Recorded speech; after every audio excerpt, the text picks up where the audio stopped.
Welcome back, guys. You can see the pad's getting empty. We're moving a lot of straw, a decent amount of hay this week. We got to fix this rake, and hopefully we can go rake some hay. So I got a backup rake planned already. I can borrow from somebody if we need it. Hopefully we can get this fixed. I got a part for it. It's not even 10 o'clock in the morning yet, hardly. But you can see, let's get over here. If I push on this, everything works how it should. The issue is that rotor's not spinning. We're not getting power transferred from this to that rotor. Everything's working good through drive lines, the finger joints, the input shaft into that gearbox. Where we seem to lose our power is a coupler down in here. So what we're gonna do is pull this top off. I hope that coupler will just slide right out. I got the new one in the truck, and we'll repack it with new grease and hope that fixes it. Otherwise we're gonna have to go borrow a rake. Well, I think for the first time I've ever worked on anything, I might have some good news here. So this is the coupler I pulled out. All I need is these long nose needle pliers. It slid right out really easy. You can see that. See how there's no splines left in there? We flip it over, how there's splines on this side. So there's two shafts that come together and butt up, and then this drives the power from one shaft to the other. We'll go look at the shaft here now. It looks pretty good. I got more to clean up, and I'm gonna put new grease in. It's all corn head grease. These splines looked all right to me. So if that's all the issue is, I don't know what it ended up being. It was like $150, but I got 3 more tines or teeth, whatever, rake teeth, whatever you want to call it, plus that coupler. Yeah, I mean, stuff came apart easy. All I gotta do is just clean out the inside of that, put new grease in, slap a new coupler in, put it together and see if it works. But yeah, there ain't nothing left in there. I mean, you look at that. I took it apart there in the field because I'm like, oh, maybe it's something simple, just like a keyway or something, I don't know. And I felt down in there and I'm like, oh, this is smooth. And I was fully expecting to need heat or something to get this out, and it just slid right out. So I wish all these mechanical things were this quick and easy. And I say that now, the next few clips you might see might be clips of me very discouraged and proven entirely wrong, but let's hope that's not the case and this all goes back together and works for us today, because I want to be raking here in a couple hours. And if this only takes me a half hour to fix, that's all right by me, because I can get the baler hooked up, get this rake hooked up, fuel up some tractors, actually eat lunch, because we don't have a huge day of baling. Normally, I'll go out and rake. This is grass, so I don't need to worry about leaf shatter, but normally, you know, with alfalfa, I want to rake as the dew's coming off, like right about now at 10, 10:30, 11, sometimes earlier, sometimes much later. Really depends on conditions. And I'll just skip lunch and go right into baling and bale till 10 o'clock, 11 o'clock, or whenever I'm done baling, I guess. But then you have the cleanup work, and so by the time you get home, it's 10, 11 o'clock, 11:30, and you're eating dinner. But I think today we might actually be able to stop for lunch. I don't know, I'm happy with it, because the day that this broke, we had so many other issues. It was so discouraging, and just that was a tough day. It wasn't like everything was all that bad, you know. We have a really good life. I'm not trying to say, you know, woe is me, because, you know, all in all, we still got everything baled. It's just the yield was low, the rake broke, had issues with the thrower on the baler burning strings off, got that resolved, but lost an hour on that. And then tire on the baler got caught, and then broke the bearings on that and twisted that. Like, oh, it was always something.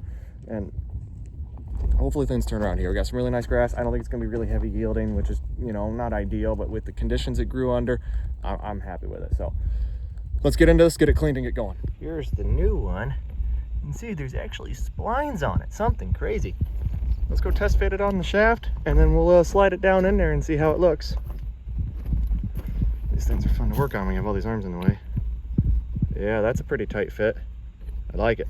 All right, we got all the crap cleaned out the inside. So now, if we can do this.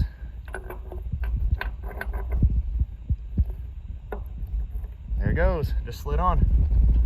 All right, now I just gotta put grease in there, throw that guy back in, the lid on, and then the bolts, and then we'll test it. Cool. So far, I have not seen anything else that tells me we have a bigger issue at hand than this, because those still felt good. And I don't know, I don't care what you guys say, oh, you got it open, replace everything. I don't want to spend $500 when we can get by with less than 80 bucks in parts. And worst case scenario, I can always go borrow someone's rake. I'd like to maybe get another rake in the next year or two, just to have as a backup. Because if this stuff's good and this lasts me 5, 10 years, whatever, as long as I'm ever going to own the rake, why put $500 into it when this isn't going to be the thing that fails next, it's probably gonna be something else. It could be in this components or what have you. Not to say I wouldn't love to just throw the money on everything and just constantly replace new on everything, but at some point you got to say, oh, good enough's enough, and if it works, it'll probably work for years, and I think it'll be fine. Are you helping, Luke?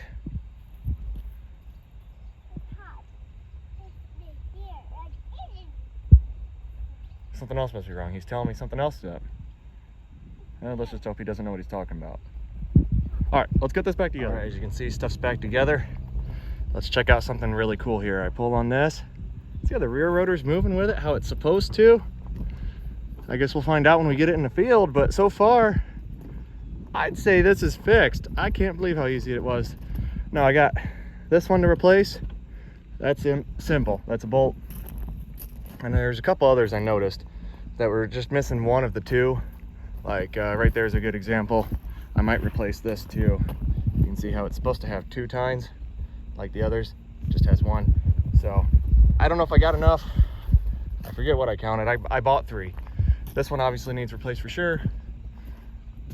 Honestly, this front rotor, there's one right there you can see on the end. The front rotor looks pretty good, so right there I might have all 3 used up. So a good deal. We got all our clover restacked. It's a mess, I know. We got to get it retarped, but that stack, oh, I'm trying to think where that was out to. Probably about to right here. We just sold 27 bales of clover, restacked it, pushed it back. We had pulled 50 bales off the back, so I kind of pushed the whole stack back. It might have been out further.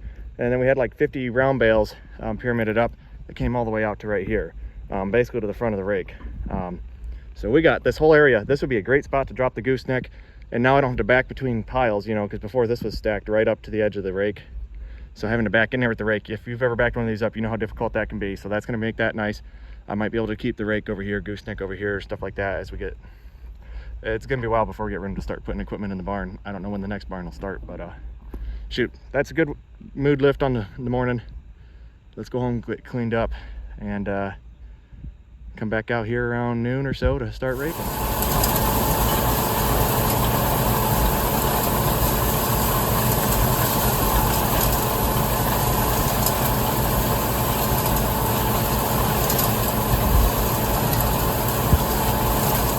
I'll be honest, I was thinking we were definitely gonna be raking 3 together, but we're doing a double right now. It's looking better than I was expecting, really. So we'll see how it all bails up. I mean, it gets thinner as we get on the west end of this row, and this is what I consider the thinner part of the field, really.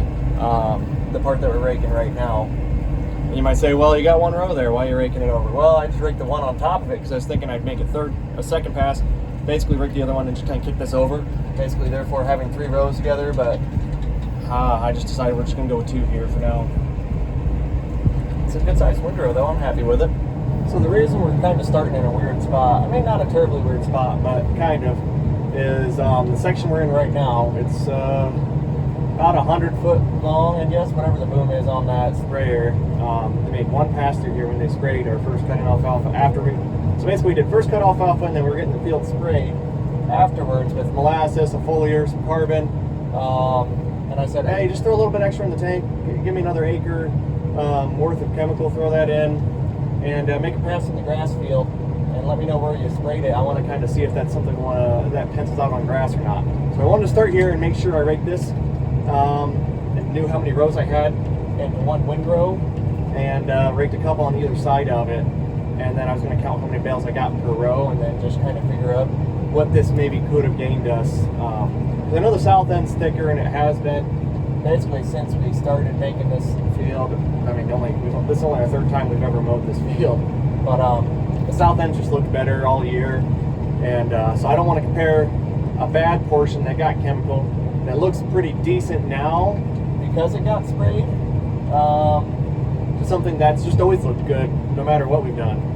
So I want to compare it to neighboring sections on either side of it of similar lengths, because the field this isn't a shorter portion of the field, but there's a couple rows here that are the same length. I'll be able to really compare apples to apples here and know just how much, if any, impact that foliar and everything had on the grass. And I'm not going to say it doesn't have an impact, it's just a matter of, does it pencil?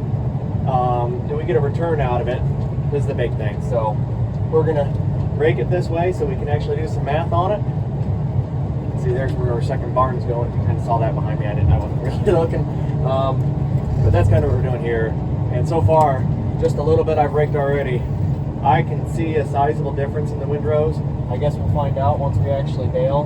But it all comes down to not what I'm seeing, but more so, are we actually getting a return? You know, I forget what it was. It was $20 or $25 an acre total applicated price. It did have some insecticide in there for leaf hopper on the alfalfa, so we'd be able to not have to pay for that on the grass because we wouldn't be needing to spray grass for leaf hopper. But that was already in the tank. I wasn't going to have them make a special batch for 1 acre. But so far, I'm thinking it looks good. I don't want to say it's going to pencil or be worth the cost. $25 an acre, or call it 20. I think that's probably where we're pretty close on, being close to $20 an acre for that program. And we'd have to gain, the wind's blowing my windrows all over. We'd have to gain at least probably 3 bales an acre to see this pencil out. Oh my gosh. You can't see what I'm seeing. I just saw my beautiful windrows just get blown all over. I hate this sometimes. We need to rake right in front of the baler. It's not even a windy day, just a little whirlwind went through and just blew it all over. Dang it. Oh well. Alrighty. Well, we'll catch you when we get further along in the field here. I know it's hard not to compare, but I am. That's a finish row, that's a double. This is a single next to a single. This will be a double. There it is now. I feel like that's the sprayed on the right, and what we're raking now is unsprayed. I feel like there's a little bit of a gain. It's just hard to say until we actually get it to a bale and count how many bales per row, but maybe it's not a sizable difference between the 2 rows. But they're good sized looking rows, they really are. I wasn't sure how this would all go. Grass is something I'm new to making, and we're dumping nitrogen on it. We're trying to do the right things. I mean, within reason, right? You don't want to just keep dumping money out there if you're not going to see a return, but you want to feed it. You want to take care of your fertility, and I hope we've done a good job on that, I guess. We'll find out once we get her baled. We got a lot of hay left to rake. Well, when I started mowing this and everything, I thought for sure, well, 4 wagons should be enough. That's all we got empty right now. We got 4 wagons in the barn loaded, that need unloaded. I mean, this row looks pretty abysmal. I guess I spoke a little too soon, but some of those rows, geez, there's some bigger rows out there, and there's a fair amount of rows in this field, so I don't know. I guess we'll see when we get started baling, but I might see if we can get a couple kids out here to unload a wagon or 2 yet tonight. Well, we got everything raked. As you can see, the rows ain't super close together, but it made some nice rows. This should be a lot of fun to bale, assuming nothing breaks. It's almost 3 o'clock now. I guess we're going to get started baling here pretty soon then. Well, it's testing at like 4%, so I know we're good. I knew we were good. It tested fine. It felt fine. Let's get out of the shade here. Some beautiful, beautiful grass. I mean, absolutely gorgeous stuff. Really happy how this is turning out. Might have to speed up so we get some better shaped bales, because that's not the best shaped bale. I mean, this one's pretty good. Pretty square side to side. But the weight seems pretty good. I think I'm ready to run. There's a nice Timothy head right there. Yeah, I'm pretty happy with that. But only got like 5 bales off, and that's only 1 row. So it's gonna take a lot of rows to fill a wagon. We might be all right, but kind of stinks. I hope to have a lot. We still might. It's too early to say. My guess going into it was like 720 bales is kind of my guess. We'll see if we get anywhere near that.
bale or something like that.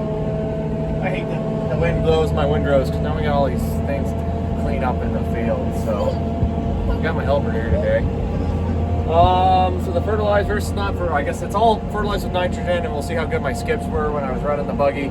But as far as getting sprayed with molasses in a foliar, we only had one section done. So far the rows I counted, the sprayed was a 20 bale row, an 18 bale row, and the non-sprayed was 12 to 14.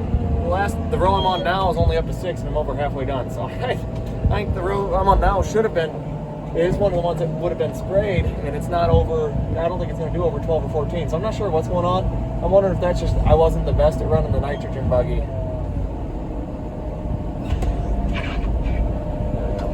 I think that's a lot of it. That's the thing, it's hard to have what do you want to call it, a test or whatever when you don't have the best variables, I guess. You don't have a control group. I don't know, whatever you want to call it. But look at this wagon. We got extending tongues, so you just back up. There we go. So we get on to our next row. Alrighty. But this stuff, you can't beat it. It's so beautiful and soft and green, and this is everything I wanted it to be. Let's just see if the yield's there. I'm not afraid of getting it sprayed again. Next time maybe we'll do a bigger section, maybe half the field.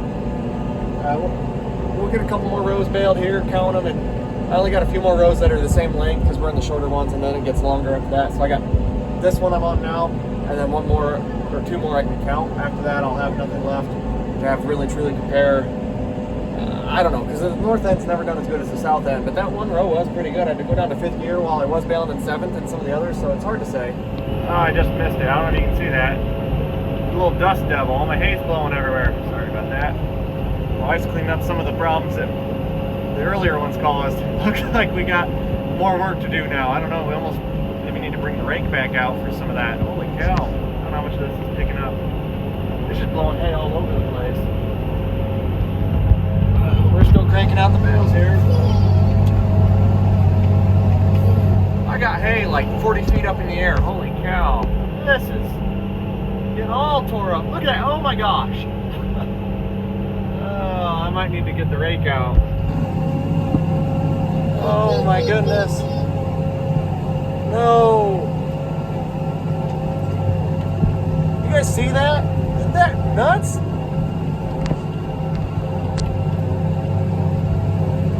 There's hay probably 80 feet up in the air right now.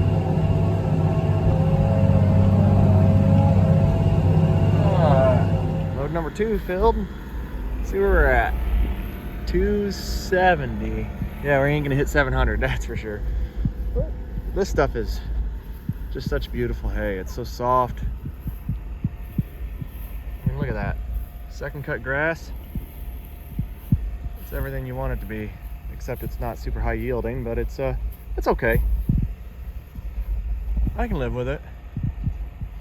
Make hay this nice. I'd rather make nice hay that's a little on the low side for yield than a whole bunch of junk. Well, unfortunately, we only needed 3 wagons and the field is baled. Let's see how many we had. Let's see how disappointed I should be, I guess.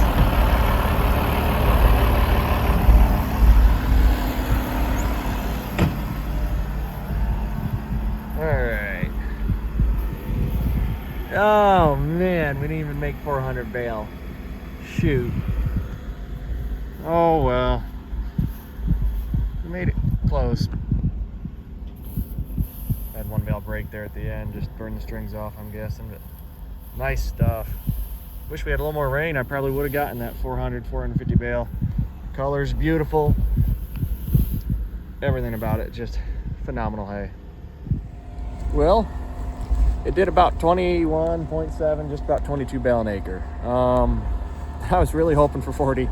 But knowing 35, 30 was probably a safer bet, but who knew it was going to be this dry. I'm happy with 22, I guess. That's still a good bump, some extra money to come off this ground here. As much as I like banking grass hay and how easy it is and how pretty it is and how soft it is, easy to dry and raking and just everything about it. Just less stress than alfalfa, but the tonnage just isn't there to support me pulling that many, if hardly any more acres out of alfalfa. But if the market's there and we're starting to, I don't want to say flood, but if we're starting to run out of local markets for the alfalfa, and we seem to find a lot of markets for grass, we might add some acres in. If we can continue to find acres to add on to the operation, that is. It might just be a fluke this year, who knows. As we wind down for the day, I might leave these doors open just to get more air through here. Actually, I'm going to shut them. But anyhow, we just got 48 bales with him, 10 to another guy, so 58 bales pulled off of that wagon today. So that's getting closer to being empty. I was hoping to move more alfalfa, but it is what it is. It's still a good chunk off of that wagon, unless I got to unload into the barn. We still have 2 full loads of alfalfa behind these, plus this partial. Then there's grass on that needs sorted between good and bad grass because it's kind of weedy grass. And then the alfalfa in that will need sorted off and put in the barn as well. There's a baler. We'll get that cleaned off tomorrow. But all in all, good productive day.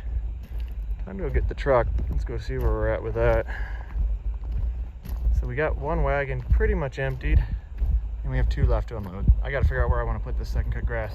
See, the wagon on the truck's about in. I'm debating if I get the baler out here and we get these wagons unloaded and then we rebale all this.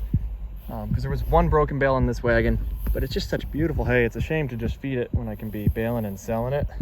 But like I said, we had like 4 bales left on this load. He took 115. It wasn't a very full wagon, so it was only like a 120 bale load. Like I said, it wasn't very full as the last load of the field. That one's a pretty full wagon. That one's not a big wagon, but it's full for what it is. So, all right, well, I'm gonna head home. It's already 9:15. Geez, where'd the day go? I had 2 people come get hay. 1 person got 20 bales of first cut grass, 10 bales of alfalfa second cut off the wagon. And the gentleman who just left is 115 bales of this second cut grass and 48 bales of the alfalfa right off the wagon. So all the grass is off the wagon as well, obviously. We haven't unloaded any of that. So yeah, it's nice to be moving some hay and not have to unload it in the barn and reload it back out. I love doing that. Good productive day, really happy with it. You know, if it wasn't for selling hay, it would have been done by 6 o'clock, and that's raking and baling just about 19 acres, you know. We've come a long ways from when we started, because before, it took me half a day to rake a 20 acre field or 18 acre field, but that's an old bar rake. Now I got this big rotary rake. I drive a little faster. I can cover a bigger swath, you know. All in due time, we're making some movement towards where we're happy. I don't want to say where we want to be, because we're in a lot of ways exactly where we want to be. We've kind of made it in the sense of where we started to where we are now, looking back. I think if younger me, when we started farming, could look up to where we are now, he's like, wow, they really made it. And I still have some goals and things I want to achieve, but at some point, you know, like, to some extent, I don't think I'll ever be able to stop just trying to work towards something. But I get to a certain point, certain acre number, or how busy we can be, I want to just stop. I want to be there. I want to be happy and be content with the cash flow that's created and the workflow and workload that it has for us, and be able to spend time with my family and enjoy our life. Because right now it's a lot, but the only way to get to where we want to be is to keep working. Otherwise, you're just stuck in the same place, and I don't want to be that stuck. You know, not that we're in a bad place, but there's some things I'd like to do to make our life easier. I think a few more years of grinding away, maybe not even a few more years, maybe just 2 or 3, you know, we can really be in a nice place to just say, hey, we're happy where we're at for acreage. We don't need to run 26 miles away to grab a field, even if it is 75 acres. Maybe we decline that opportunity. And I have turned down a few opportunities this year. Nothing great, but I knew there wasn't going to be a great deal of margin. We were already busy. So I think we're in a spot where I'm pretty happy we can start declining stuff, because that's a really good place to be, where you're not just grabbing onto any opportunity you can get because you feel like you need to. So, yeah, thanks for watching, folks. Hope you enjoyed it. It was a fun day for me. Not too often you get days on the farm where literally everything just goes perfectly. Like, I mean, it was really easy fix on the rake, and it went really quick, and it worked, you know.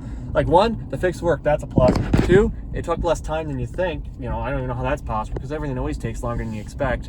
And I still had time to, like, kind of slow down and enjoy lunch. You know, I wasn't even expecting to eat lunch. I usually don't on days that we're baling and raking. You know, sometimes I rake the day before, bail the next day, because it's just a lot to do all in one day. But like today, you know, small field, all close to home. And then we sold hay on top of it. And my wife got to be done, by like 6 o'clock or something tonight. I think she ran to the store and got groceries, but like for the most part, she wasn't like having to be fully committed her whole time, her whole day to the farm. At 6 o'clock, my dad came out. We didn't really need him. He helped pick up some of the loose hay from the dust devils that kind of tore everything all up. So he helped my wife clean up a little bit of that mess. But yeah, we didn't really need him for unloading hay or anything, which was nice. I didn't have to have all this help. We were able to do a lot of it in-house, which is really nice. So definitely happy with that. All in all, a great day. Hope we have a lot more of these days coming ahead because things are getting easier. Now we have the same equipment we had when we started the season. It's just the tonnage per field is getting lower, so it's just easier to get stuff baled. And the equipment's dialed in. We kind of know what we're doing. Yeah, great day. Really is. So thanks for watching, and we'll catch you in the next one.